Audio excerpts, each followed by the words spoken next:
কখনো মামলা করে জেল খাটানো, আবার কখনো লাইভে এসে একে অপরকে বিষোদ্গার করা, কখনো বা নেশা করে এসে প্রেমিকার মুখ ফাটিয়ে দেয়া, এমনকি প্রেমিকের মনে হিংসা সঞ্চার করতে অন্য ছেলের হাত ধরে টিকটক করা।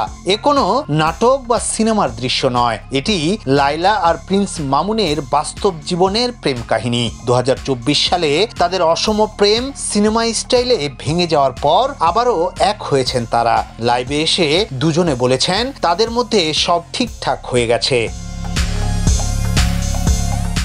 প্রিন্স মামুন ও লাইলা আক্তার ফরহাদ টিকটকের আলোচিত নাম। ফেসবুক, ইউটিউবের সামাজিক মাধ্যমে লাইলাকে সঙ্গে করে বিভিন্ন কন্টেন্ট বানিয়ে বরাবরই আলোচনায় ছিলেন মামুন। এছাড়াও এই জুটি বিভিন্ন সময়ে আলোচনায় থেকেছেন অদ্ভুত সব কর্মকাণ্ডের মাধ্যমে, কখনো ঝগড়া, কখনো মামুনের নামে টাকা নেয়ার অভিযোগ, এমনকি মামুনের নামে লাইলা অভিযোগ তুলেছেন শারীরিক অত্যাচারেরও।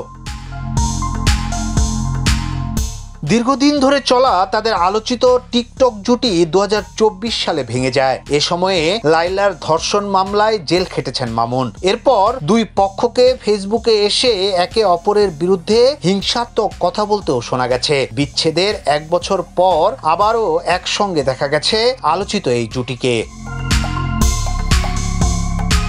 3রা মার্চ সেহরি খাওয়ার সময়ে লাইভে এসে তারা জানান তাদের মধ্যে সবকিছু মিটমাট হয়ে গেছে, তারা সব ঠিক করে ফেলেছেন। প্রিন্স মামুন ও লাইলা বলেন তাদের ঝগড়া এতটাই খারাপ পর্যায়ে চলে গিয়েছিল যে আইনি সহায়তা নিতে হয়েছিল, তবে এখন তারা সব মামলা মোকদ্দমার ঝামেলা শেষ করে আবার একসাথে থাকতে চান।